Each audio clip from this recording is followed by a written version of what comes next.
Hi friends, I'm Pastor Terry Lee. We are Dalhousie Church, and this is Overtime. 3 periods of play, 3 points to the sermon, some things that we didn't talk about on Sunday that may be of help or interest to you. Firstly, I'm going to talk about how we accomplish change in our lives, in our thinking. And then secondly, I'm going to talk about polygamy. So that's where we're going here in Overtime, if that's of interest to you. Firstly, I want to talk about how we accomplish change. The reality is that the 10 Commandments in Deuteronomy, in Exodus 20 as well, they require us to obey.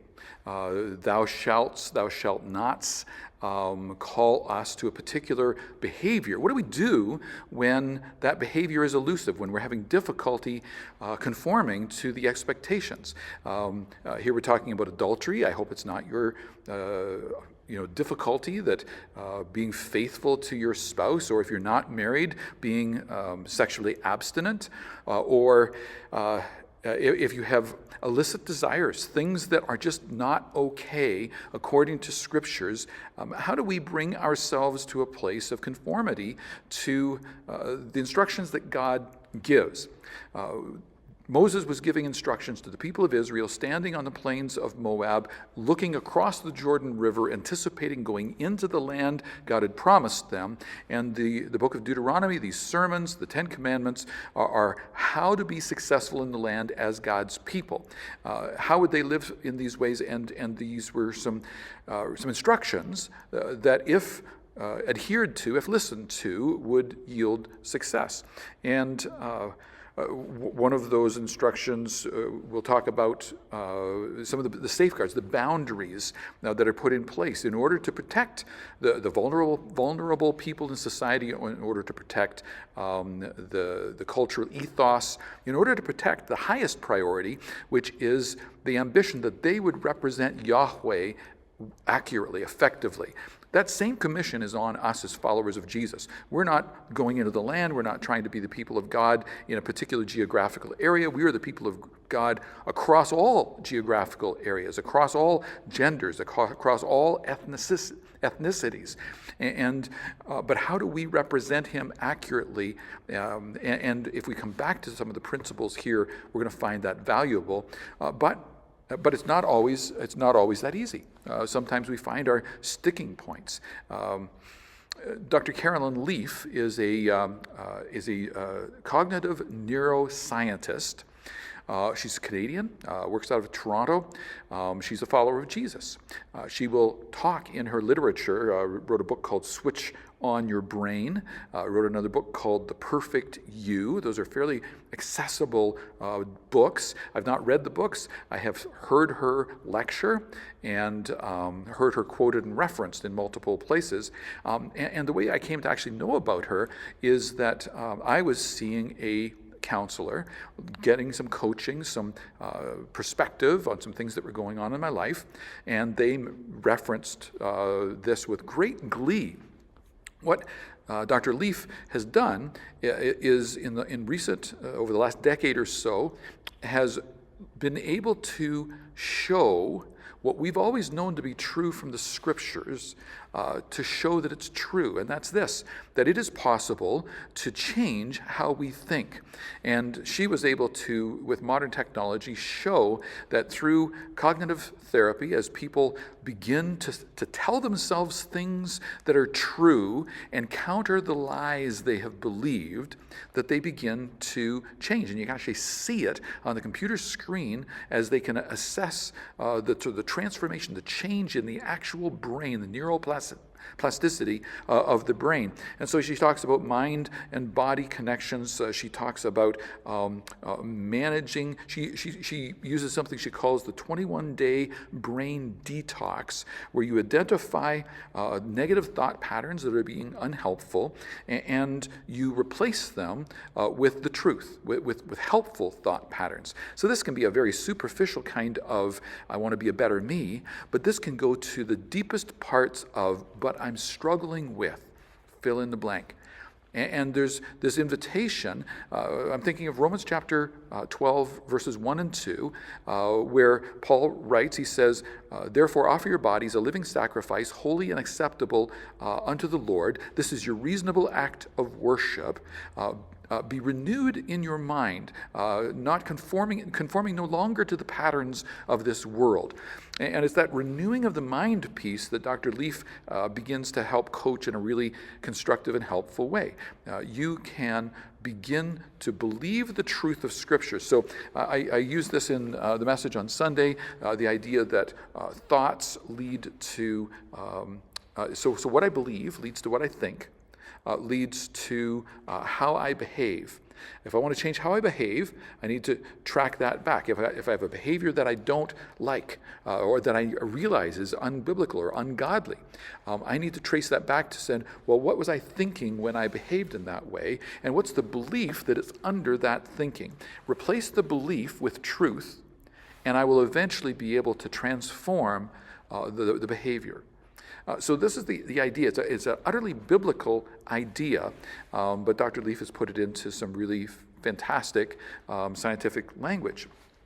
I'll let you explore that if you desire. And then we come to this question. As we go through the pages of the Old Testament, often there are things that we're like, what? And culturally, we are offended by those. Certainly, warfare and bloodshed is one of those things. I've talked about that in the past. But one of the ones that we come to is the reality that in the ancient Near East, it was common for polygamy to be practiced, for a husband to have multiple wives. We see it in the life of Isaac and Jacob. And every time you see it, it causes all kinds of problems. King David had multiple wives. King Solomon had a ridiculous number of wives. And it was a common practice. Sometimes it was building alliances. One of the defenses of it would be to say that in that world it was harsh. Life expectancies were not as long. In places where there was kind of constant warfare, there was more death, more mortality. It just needed to repopulate the population. So those would be some of the justifications. And there would be windows of time when there wasn't warfare, where then it meant that the rich guys got all the girls, and there were a bunch of guys who didn't get any women. There's none available in order for them to marry them. So there were all kinds of problems associated with this. And if you are familiar with the accounts of Isaac and his wives, Jacob and his wives, there was all kinds of conflict between the wives. You go to King David and the life of King David, there was conflict between the children. There were questions around who would become heir to the throne. And you have all kinds of really horrible conflict there. And the reality, I would suggest, is this, that God, for that long period of time, tolerated human imperfections, tolerated things that had become culturally accepted and may have had some benefit, but also had a lot of deficits. And in that application, failed to fulfill the picture of what marriage was intended to be according to God's design. If you come back to Genesis 1, 2, and 3, the idea of two becoming one flesh is not divisible by 3 wives or 4 wives. It's a one man, one woman relationship in the original design.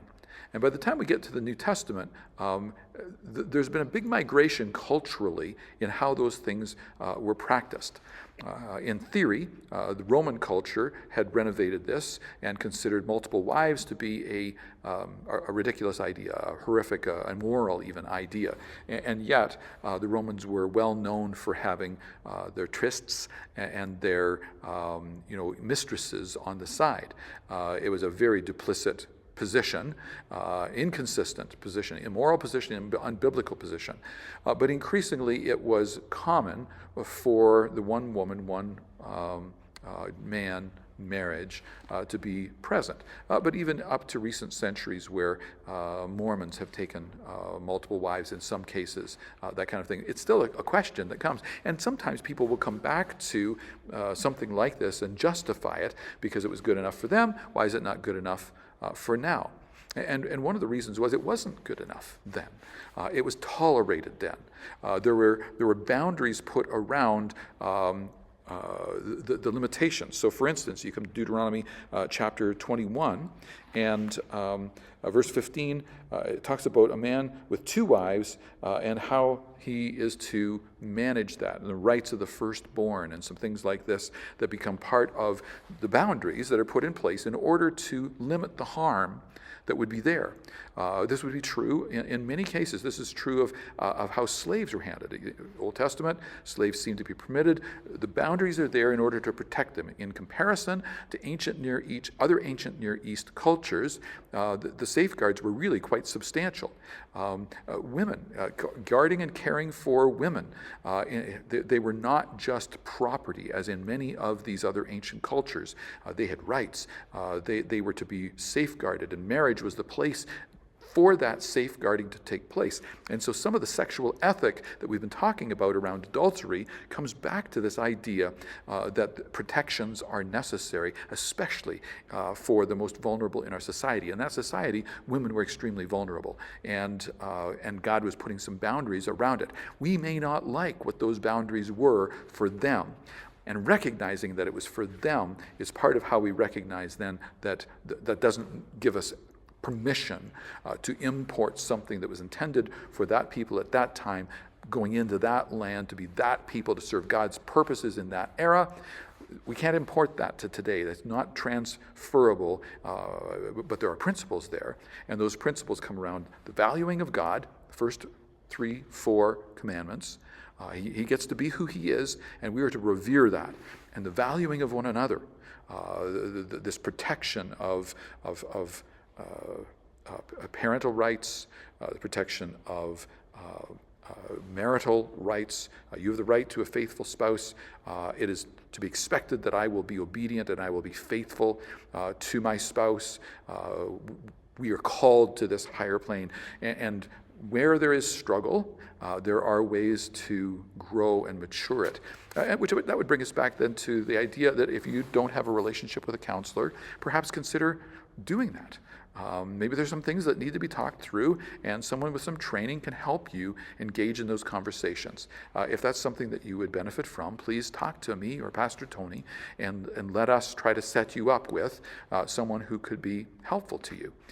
We will even as a church help make that financially possible if that's an obstacle. So those are offers that we would like to be able to make, and ways we would like to be able to serve you. So I hope this has been a useful overtime. Maybe we've got the puck in the net, and it's time to celebrate the win. Bless you in whatever environment you're watching this. I pray that Jesus would meet you, the Spirit of God would enliven his word to you in constructive and helpful ways, and that as we continue to be thinking, rational people wrestling with difficult things in our world, that God would make it clear to us how to do so biblically. So bless you. I'm Pastor Terry Lee. We are Dalhousie Church, and this has been Overtime. Bless you, and bye for now.